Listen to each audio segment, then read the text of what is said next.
Now the International Center for Journalists holds its 25th anniversary dinner. Keynote speaker is David Rohde, Pulitzer Prize-winning investigative journalist for the New York Times. He was kidnapped by the Taliban in Afghanistan, but escaped after 7 months in captivity. While he was held, the New York Times and other media outlets withheld news of his kidnapping. This event is 45 minutes. Before we hand over the podium to Seymour Hersh, I'm pleased to announce that ICFJ is planning to name an award in his honor. In the coming year, a Knight Fellow will be in the Middle East to establish investigative teams at news organizations there. ICFJ and its partner, Arab Reporters for Investigative Journalism, will choose the best story to receive the Seymour Hersh Investigative Journalism Award. Please give a warm round of applause now to Seymour Hersh.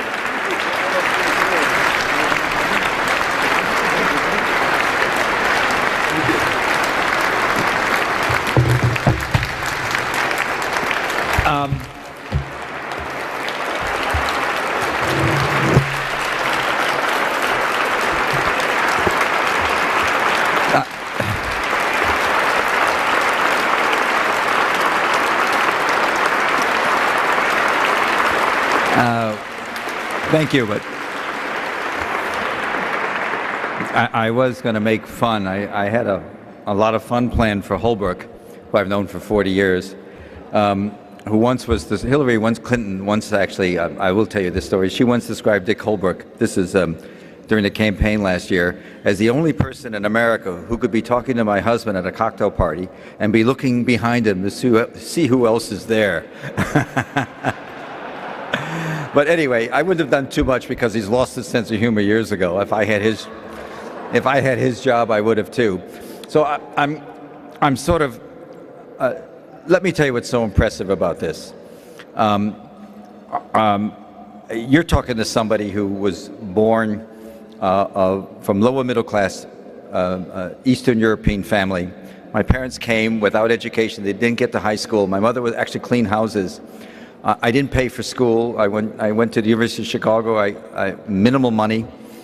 And 11 years after graduating from college, as a freelance reporter, I'm sticking 2 fingers in 1969 into the eye of a sitting American president, a Republican, Richard Nixon, and describing the mass murder, as you heard in My Lai, to a nation that really had been inured to the consequences of war. World War II was sanitized for us. We really hadn't come to grips with the fact that, the truth be that, alas, American soldiers, not surprisingly, fight wars no better or worse than any other armies. It's always the last resort.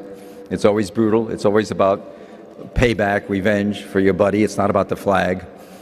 And so I do this story in '69, and I get fame, fortune, glory. I get more money than I'd ever seen before, enough to put a down payment on a house. I get prizes like the Pulitzer Prize. And you say to yourself, what a special place. You have to say to yourself, this country is. No matter what, this is a country in which you can, the First Amendment, as I said, is there. And no matter how much you hear about how much they don't like us. And so I'm a strong believer that we're not going to be saved ultimately by politicians who always make political judgments, even in cases of war, life and death and war. It's always political, I believe. We may have an exception with this president, but we haven't seen it yet. We may, because we all have a lot of hope. You know, I don't know how Holbrooke was going to spin Afghan tonight. You know, dark light at the end of the tunnel, led by Karzai, but he was going to try. So anyway, here you come. I come from this notion that we have this amazing sort of power, this amazing right. We don't often do a good job. I don't have to tell you, after 9/11, instead of standing outside and holding George Bush to the highest standard possible, we were jingoistic. We fell in line. We didn't ask some of the questions. One of the questions that later occurred to me about 9/11, we learned at some point that September the 11th was the date planned by Al-Qaeda, all-powerful, mystical, all-knowing, omniscient Al-Qaeda, But I always started thinking, it was years later, I asked myself one day, suppose September the 11th had been like today, rainy and cold, cloudy, what would have happened to those guys hijacking? In other words, we didn't ask the right questions about WMD, obviously, even about Al-Qaeda. And so, but we're there. We are really, I think, more than any other unit in our society, in the Congress, even in the judiciary. We have some terrible decisions just made the other day in the Second Circuit in the case of the Canadian. We are there, and we have and tonight, I got to tell you, listening to Sushu and listening to this reminds me again that if we're going to get a salvation in the world, and I actually have had similar experience. I've spent a lot of time, literally 3, 4, 5, 6 visits in the last few years, talking to journalists in the Middle East, and the difference between what they do, what Sushu does, and what I do is the word courage has nothing to do with what I do. I do it and I'm exalted. They do it and they run risks. What the International Center is doing, and I'm making a pitch for them, I don't even know them that well, I'm just telling you, it's essential, because I have spoken, I was in Cairo, and I spoke to 60 journalists off the record. Mohammed Heikel, the great, wonderful, some of you may know, the great, wonderful journalist of Egypt, had me in his retirement. He's put money into a fund to encourage investigative reporting. I spoke to 50 or 60 journalists, many of them, half of them women, half of them wearing the Islamic garb. All had the same thing they wanted to know from me. How do they expose corruption? How do they expose wrongdoing? How can they get into military secrets? And they were coming to me. They were from Egypt, they were from Yemen, they were from Lebanon, they were from other places in the Middle East. All of them were listening to me expound about how to do this and that. The only difference being their reporting was going to lead to jeopardy for them. Mine doesn't. We live in a very special place. And so we really have to support this kind of stuff, because I'm going to tell you, if there's going to be a change in the world we live in, I think we and our colleagues in Europe, in the Middle East, in Africa, in the Far East are going to have much more to do with it than any political leadership. In fact, I would argue the political leadership is going to drive it the other way. Clearly, we've seen in the last 8 years how much farther backwards we've gone, if that's English. It's pluperfect German. Anyway, so the message is real simple. What do we offer? What we offer you is, people say to me, what do you do, what you do? And let me tell you, my theory of journalism, it's really pretty simple. I'm a parent. I live with my significant other. I have children. Trust is the core of the relationship. I don't lie to my children. I don't want to lie. I don't want them to lie to me. I used to say occasionally, with the exception of 13 to 15-year-old girls, but I've stopped saying that because I get too many hisses. But in Berkeley. But anyway, but the point is, quite seriously, so in my personal life, what do I do? In my personal life, like all of us, everywhere around the world, we want respect and trust in our intimate relationships and truth-telling. And in this country, particularly, given the presidents we've had, Johnson, Nixon, Bush, the same sort of demands and requirements that we make and we insist on having, we must have in our personal life, we don't begin to ask of our national leaders. Those people have the right to send our sons and daughters to die in the name of democracy. We don't begin to hold them to the same standards we hold our immediate family members to. And when you start realizing the extent to which it's a bad bargain for us, that we make a distinction between something that's so important to us in life, and we shrug off the inability to always believe our national leaders, what can I say? That's our job. Our job is to hold these people, always, always, even the ones we respect and may revere, may really, really adore, like our current president, many of us do. We must hold them to the highest possible standards. And that's what it's all about. Thank you so much. It's a great honor.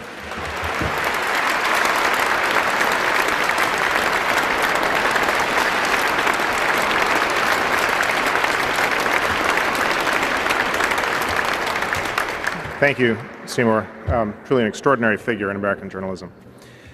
To commemorate ICFJ's 25th anniversary and to congratulate this evening's winners, we now have a special greeting from someone who needs no introduction, although actually she had one earlier in another video. Let's go to the videotape. I am honored to join you in celebrating the 25th anniversary of the International Center for Journalists and the work of journalists you support in more than 170 countries worldwide. Too often, the most grave injustices and most urgent humanitarian crises happen out of sight. Well, tonight's award winners have helped to shine a spotlight on situations that demand action from all of us, and in doing so, they have helped to make our world a better, safer, and more equitable place. For more than 40 years, Cy Hersh has been uncovering the stories we all need to know. From his reporting of the My Lai massacre to his coverage of U.S. policy in the Middle East. His reporting compels us to ask tough but necessary questions about our responsibilities to other people and nations. Chuchu Namegabe Nabintu, a courageous radio journalist whom I met in August, has broken the silence on sexual and gender-based violence used as a tool of war in the Democratic Republic of Congo. And we need to make sure her voice is heard. And 28-year-old reporter Sao Jun Woo has encouraged other young people to think critically about the role of government and engage in the work of civil society. So this organization is critical to ensuring the integrity of democratic societies around the globe. The world is counting on you to keep up your good work in the years to come, and so am I. Thank you all very much.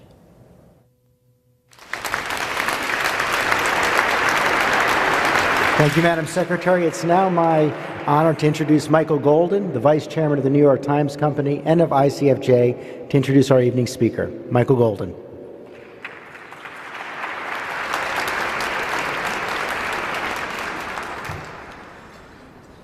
Do a brief bit of time travel with me. Take yourself back to the first week of April this year, when flowers were just beginning to spring, the leaves were just coming out on the trees, school was still in full session, and we moved into May, school ended, there was June, that pretty damp month, and then the wonderful summer that we had through July, the lazy days of August, September, the school cycle, the business cycle picks up again, then October, and we come through the month, the leaves start to fall, and we find ourselves here tonight.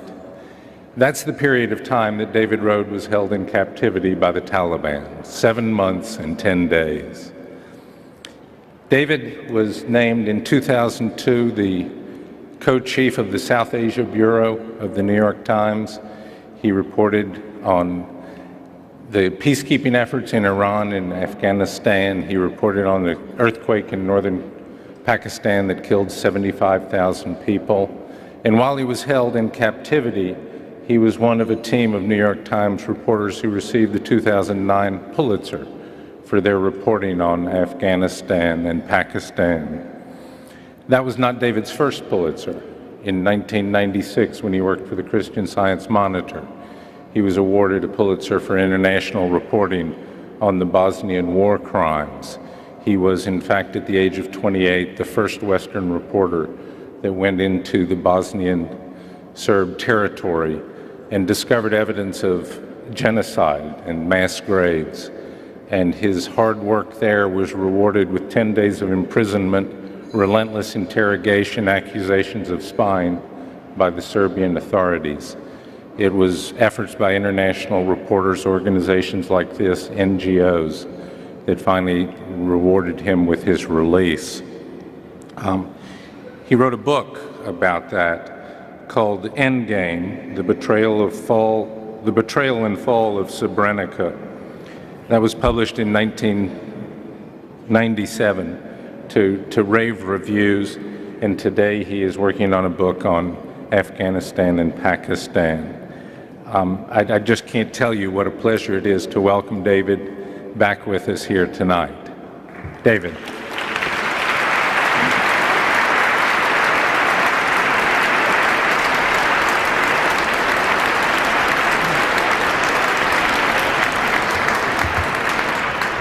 Thank you so much.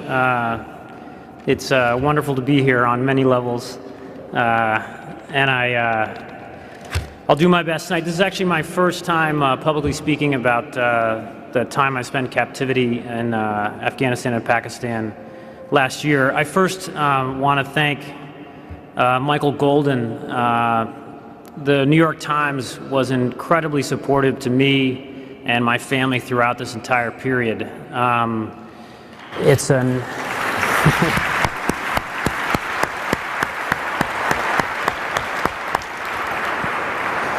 in a frankly economically devastating times for the news industry, that newspaper continues to invest in its news staff. It continues to have reporters out on the ground reporting around the world, and I think we all know that's just absolutely invaluable for us to continue the public service that Cy Hersh was just speaking about.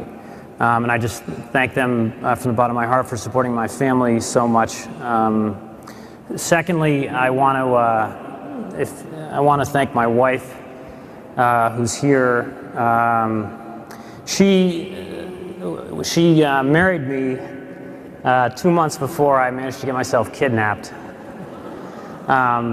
And you might question that decision, but to my amazement, she never did. And one of the things that kept me going the most was we were able to exchange letters at one point via the International Red Cross, and she wrote a simple message to me, which was, "You must remain strong because I am strong." And I'd appreciate it if you'd, if you're out there, Kristen, if you could stand up.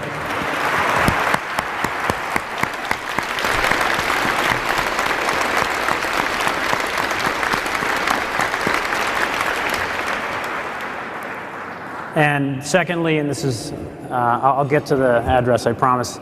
I also want to recognize a very close friend of mine and a wonderful colleague. Abdul Wahid Wafa is our most senior Afghan journalist in the New York Times bureau in Kabul. He and the award winners tonight are an example of what really matters and why ICFJ's work is so vital. It's local journalists that make a difference in all these countries. It's local journalists that are going to help stabilize these societies, not foreign correspondents. And I'm so proud to work with Wahid. Separately, another Afghan journalist, Tahir Ludin, was kidnapped with me. He's also a reason I'm here tonight. I never would have been able to escape from captivity without him. And unfortunately, after Tahir and I were able to escape, a second New York Times reporter and another Afghan journalist from our staff were also kidnapped in Afghanistan. And I just would ask you to also recognize Sultan Munadi, who died in a rescue effort that did free Stephen Farrell, but unfortunately Sultan was killed. If Wahid, you could just stand up. I just want to recognize all the journalists who perished in the last year.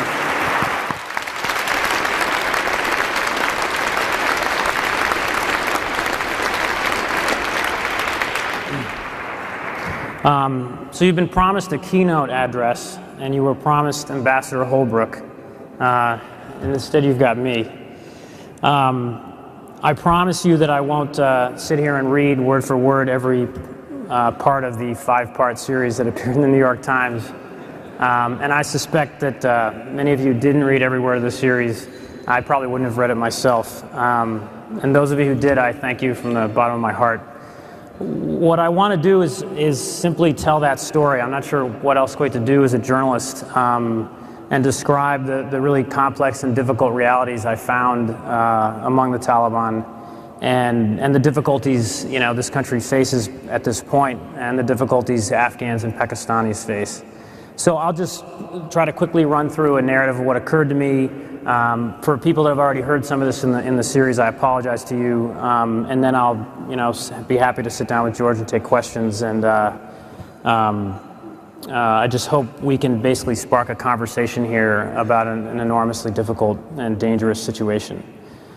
I was kidnapped just about an hour outside of Kabul. We'd been invited to an interview by a Taliban commander that had given interviews to 2 other foreign journalists.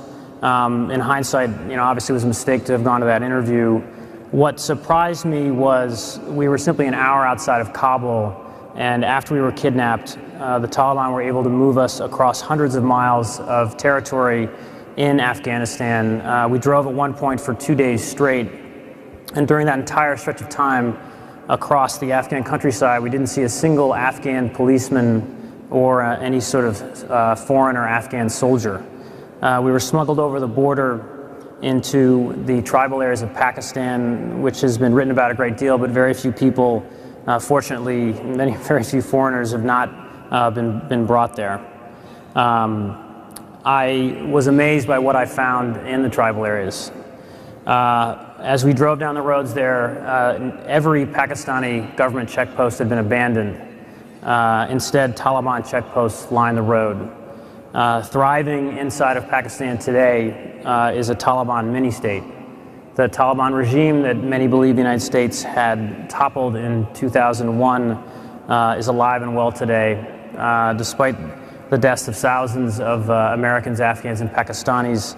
It simply moved a few miles east.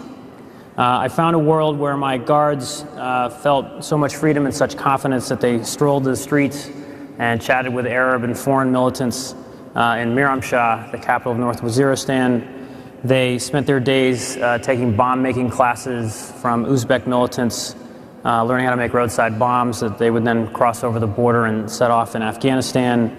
And they watched endless amounts of propaganda videos that were enormously effective at creating an alternate universe that the Taliban lived in. The Taliban mini-state I found had its own police, it had its own road crews and schools. It's a fully functional state that is operating inside the borders of our purported ally, Pakistan. I describe this to you in such detail because I was alarmed by what I discovered there. My guards talked about their burning desire to travel to the United States and carry out suicide attacks here. They believe that the United States is waging a religious war against Islam and that tens of thousands of Muslim civilians are being slaughtered across the world, from Palestine to Iraq to obviously Afghanistan itself. The American effort to portray this as a war on terrorism appears to have utterly failed. And I was shocked by the beliefs of the guards and the people I live with.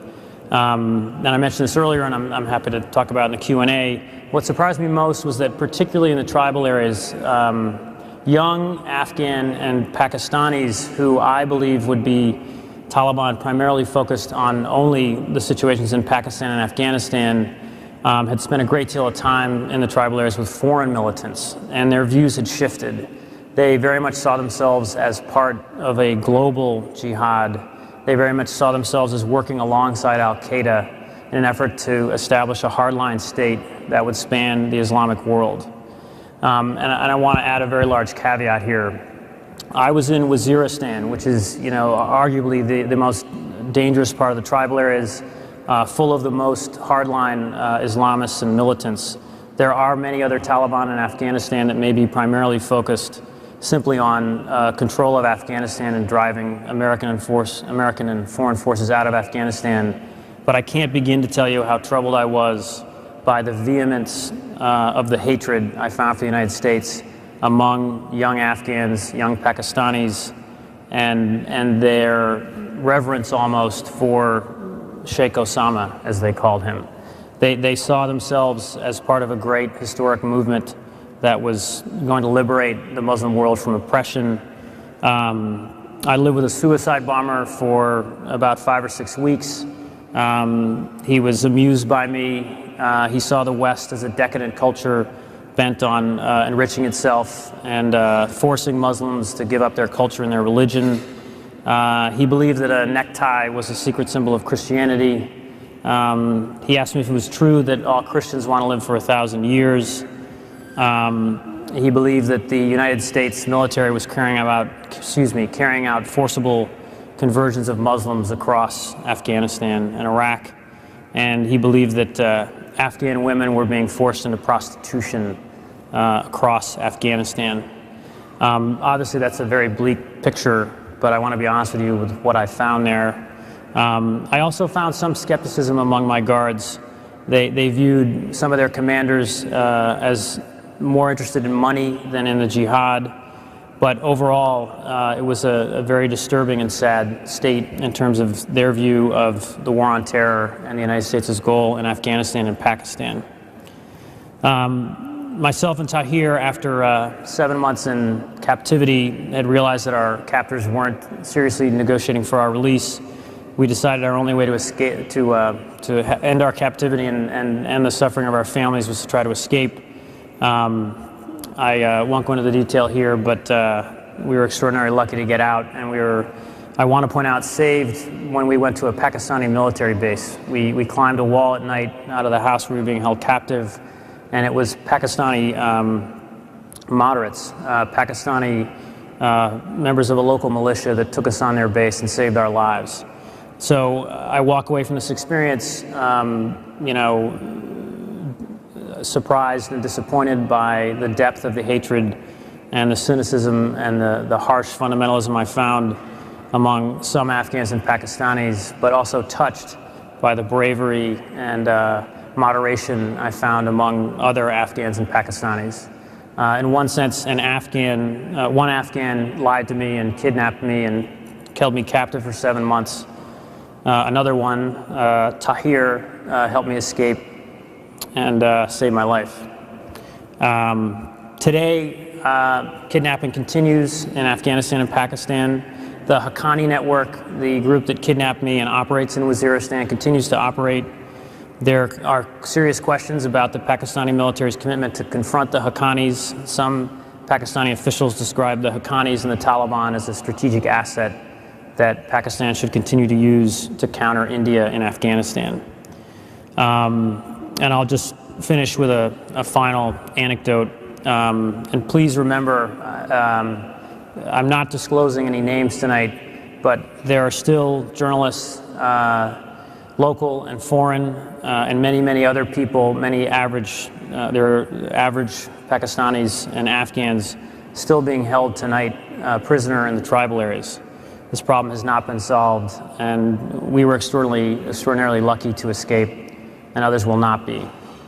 And the simplest anecdote that I can think of that describes the breadth of the problem we face there, and to be honest, I understand the frustration and skepticism about what the United States can achieve in Afghanistan and Pakistan, but I also don't think it's possible for us to simply walk away.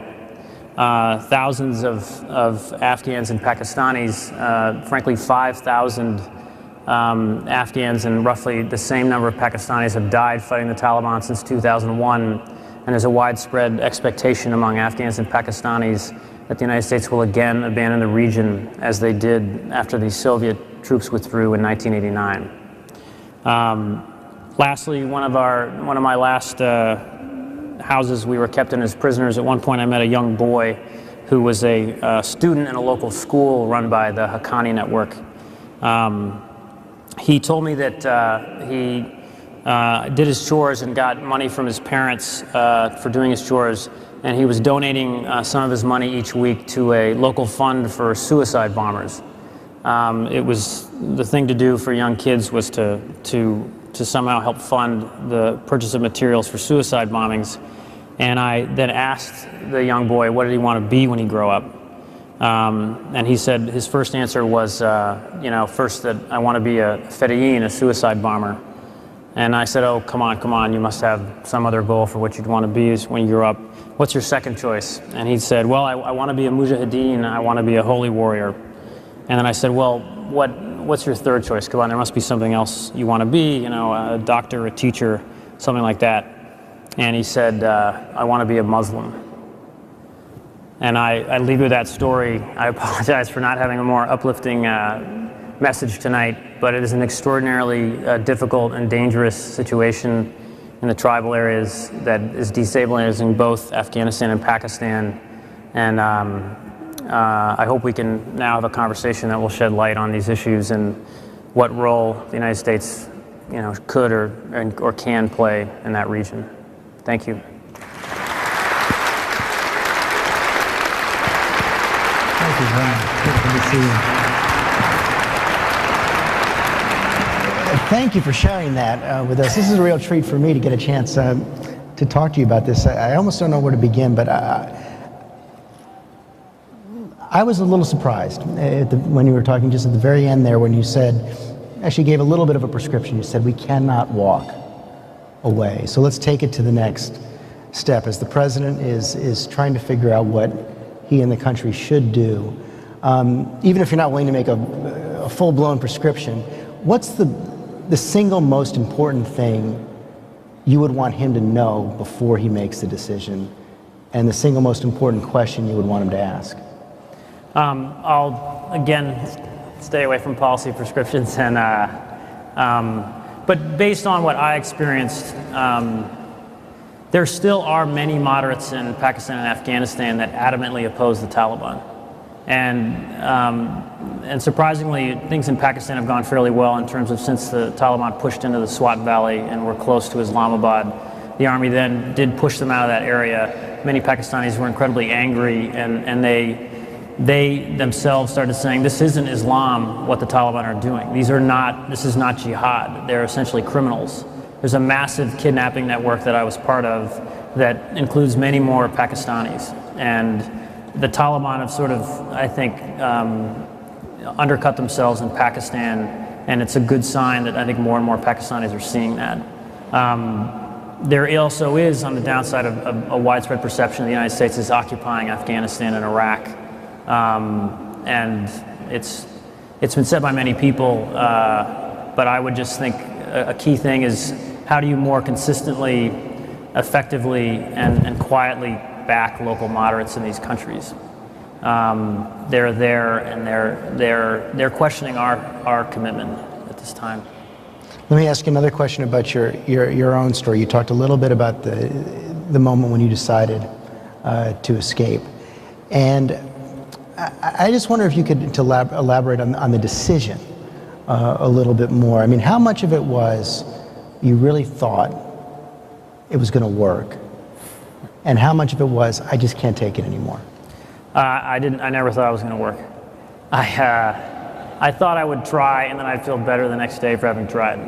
And this sort of, our super duper caper consisted. The initial part of it was I was just going to get up and go to the bathroom.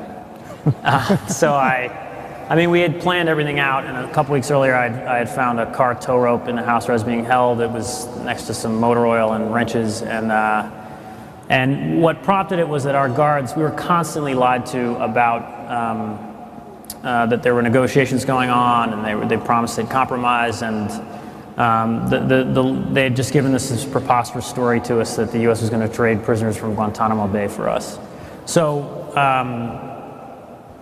after that, thinking about it all the time, planning something, the power came back on that night, and we were just exasperated. And then on a personal level, I wanted to try because, and this isn't a very journalistic neutral statement, but we had really come to hate our captors. We saw there was even a hypocrisy playing out in front of me where Tahir, the journalist who was with me, would sit there and say, this is not Islam. You invited us to an interview. This is not Pashtunwali. This isn't how you treat guests. And there was just, we wanted to end the suffering of our families, and we wanted them to get nothing. And you thought if you didn't succeed, they wouldn't kill you the next day? Throughout the captivity, they made it very clear they would kill Tahir and Assad first. And the hatred towards Afghans and Pakistanis that work with the United States is much deeper than the hatred towards Americans.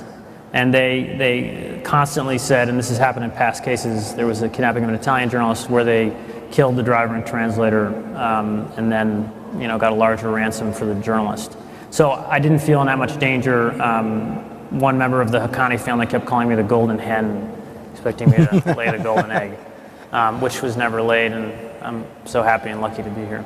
Yeah, you're very clear in the article, and the Times has been very clear that no ransom was paid. Yet there's still some skepticism out in the world about that. I think some people find it hard to believe that your captors just slept through the night without any incentives. I expect you to repeat your denial, but how do you confront the skepticism?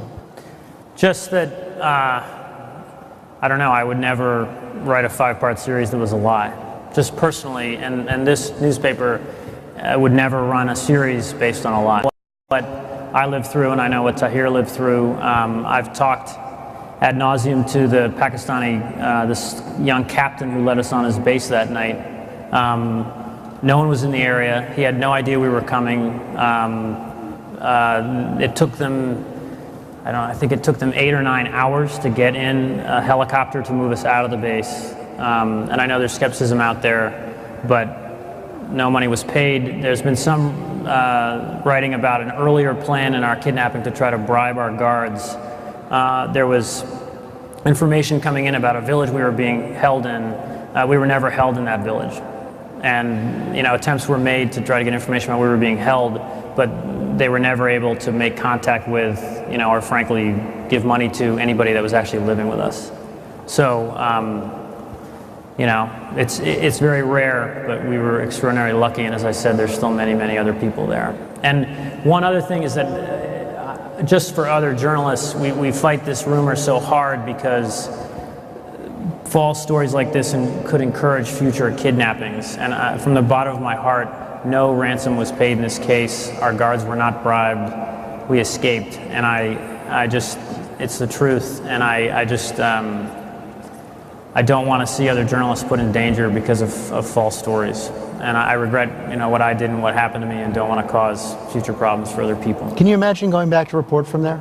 I cannot imagine going back and reporting from there. And Kristen can tell you, I've already promised her that my days as a war correspondent are over. They're done. My days in journalism are not over, but my days as a war correspondent are over. I just have a couple more questions, and we are running late tonight. But one of the things I was most struck by, you talk about how you hated your captors.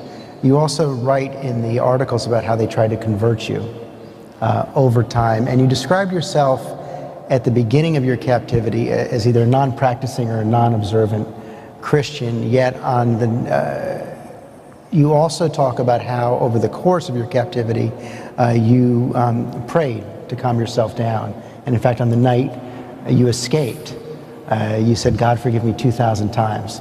I think, and I just wonder if you could talk about that a little bit. Was this a kind of conversion? Has it survived coming home?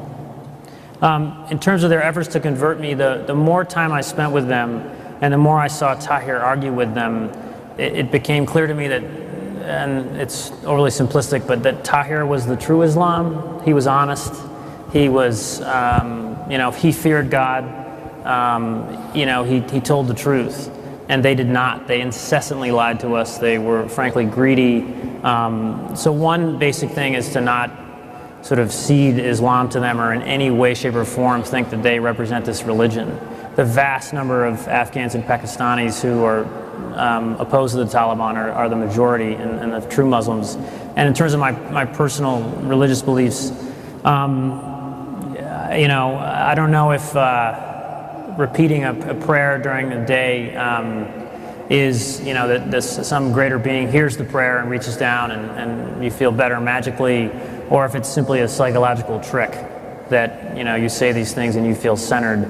But it kept me going, faith kept me going, and I'm still not, I would say, a sort of practicing religious person, but it helped me get through this experience. Finally, and for all of you who haven't read the piece, it really is worth every second it takes to read it. And especially when you get to the end. I mean, it was what was most moving to me. You talk about your first phone call home to Kristen from that Pakistani military base, and you get on the phone and you say, "Kristen," and you write, "savoring the chance to utter the words I had dreamed of saying to her for months. Kristen," I said, "please let me spend the rest of my life making this up to you." "Yes," she said, "yes." So how are you doing on that? Well, I would say about, I don't know, once every week or two, Kristen turns to me and says, "So I'm still waiting. When is the rest of my life going to start?" But I'm extraordinarily lucky to be home, and so grateful to Kristen and my family and the newspaper for supporting me, and so grateful for the. Again, I hated my captors, I'm biased now in terms of covering the Taliban. So grateful for the Afghans and Pakistanis that saved my life. And it's all I'll say is I don't know the answer, but it's not so simple. We can't just walk away from these countries at this point. Thank you very much. Thank you.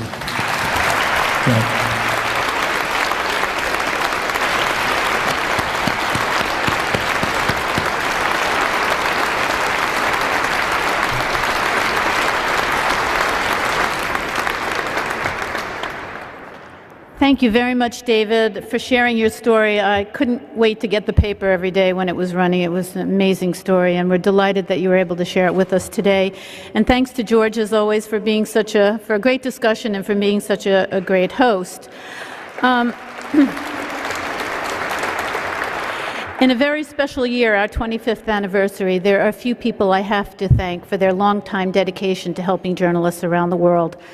ICFJ has an amazing board of directors, and throughout the year they help us make connections, raise funds, and provide guidance, and we just wanted to say a special thank you to them. We are very grateful to them. 3 board members in particular have done so much for this organization that all of us at ICFJ don't know what we do without them. So I'd like to ask ICFJ Chairman Jim Hogue, Vice Chair Pamela Howard, and Treasurer Jack Hamilton to please stand.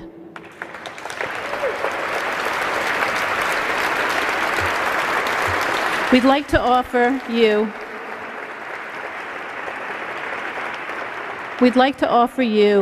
a small token for all that you do on our behalf over many, many years.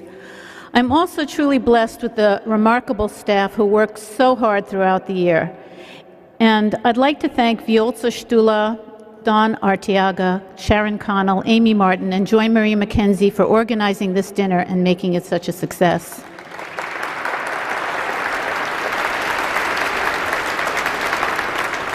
One member of the ICFJ staff stands out in particular.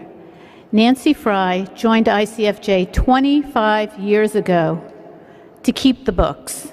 Not cook the books, keep the books. She is now our Vice President for Finance and Administration, and she really is the heart and soul of ICFJ. So all of us wanted to say a very special thank you to Nancy for all you do for us.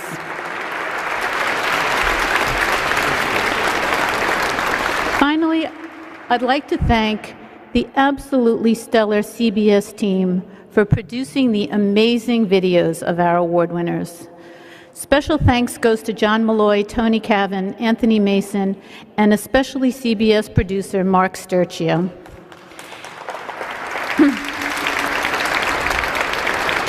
Also leading the CBS team for the 4th year in a row is my wonderful sister, Jacqueline Barnathan, who makes this project a labor of love. Thank you, Jackie. And then I'd like to thank all of you again for making ICFJ's great work possible. We look forward to seeing you a year from now as we move into our next quarter century of advancing quality journalism worldwide. George?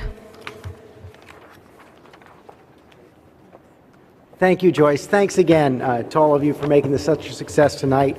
If you filled out a donation card, please hand it to an ICFJ staff member on your way out. We have to keep pushing for that money all the way so ICFJ can thrive for another 25 years. And on behalf of everyone at ICFJ, including the thousands of journalists we work with every year, thanks for making this evening such a success. And let's leave with one final round of applause for Sal, Shushu, Sai, and David. Thank you and good night.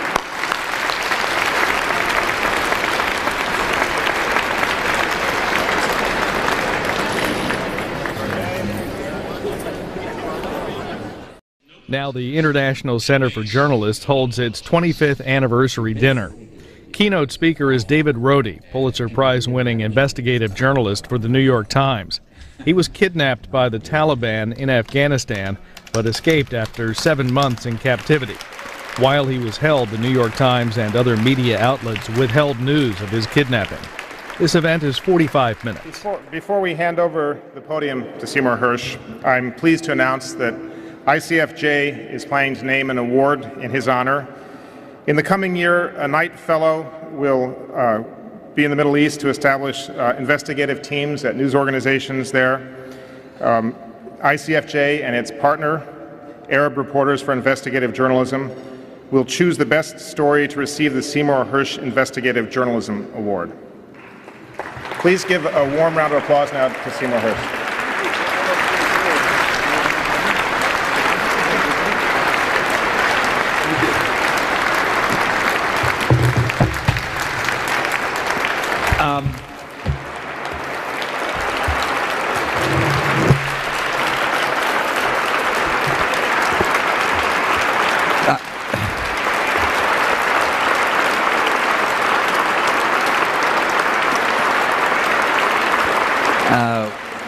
Thank you. But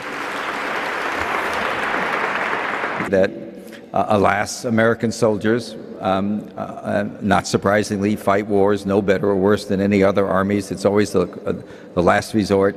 It's always brutal. It's always about payback, revenge for your buddy. It's not about the flag. And so I do this story in '69, and I get fame, fortune, glory. I get more money than I'd ever seen before, enough to put a down payment on a house. I get prizes like the Pulitzer Prize. And you say to yourself, what a special place. You have to say to yourself, this country is.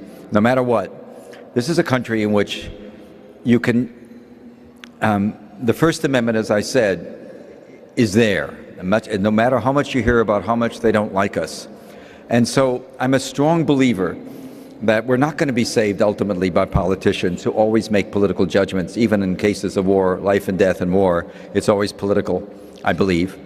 We may have an exception with this president, but we haven't seen it yet. We may, because we all have a lot of hope.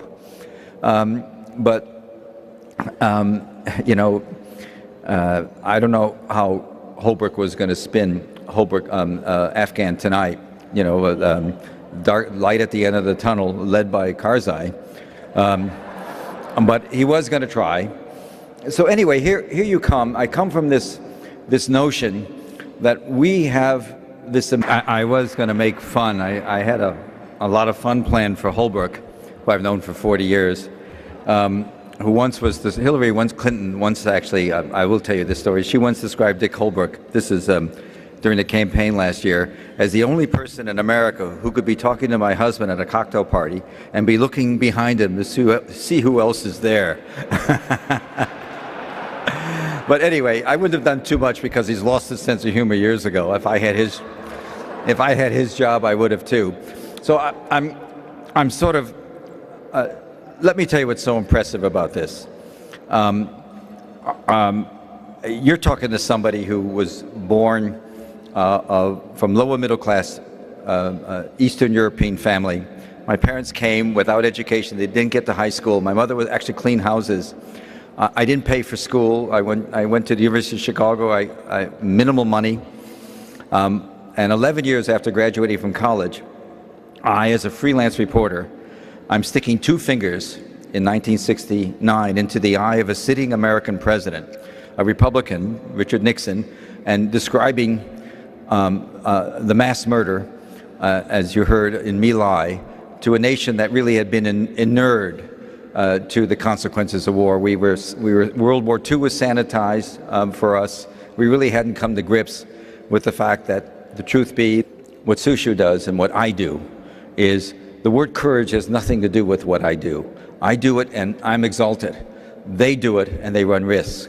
What the International Center is doing, and I'm making a pitch for them, I don't even know them that well, I'm just telling you, it's essential, because I have spoken, I was in Cairo, and I spoke to 60 journalists off the record. Mohammed Haikal, the great, wonderful, some of you may know, the great, wonderful journalist of Egypt, had me in his retirement. He's put money into a fund to encourage investigative reporting.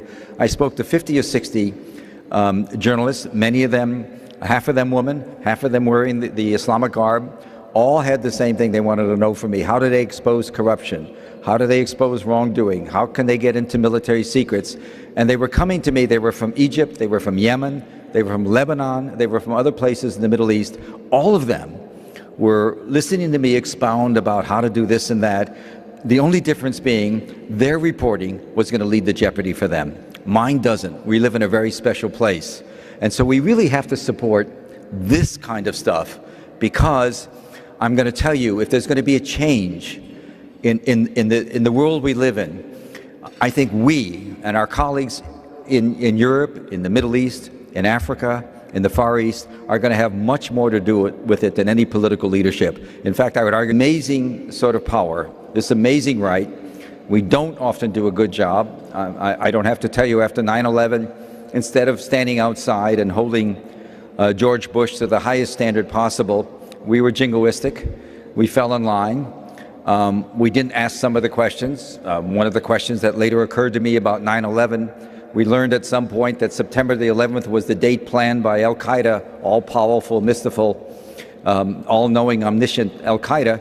But I always started thinking, it was years later, I asked myself one day, suppose September the 11th had been like today, rainy and cold, cloudy, what would have happened to those guys hijacking?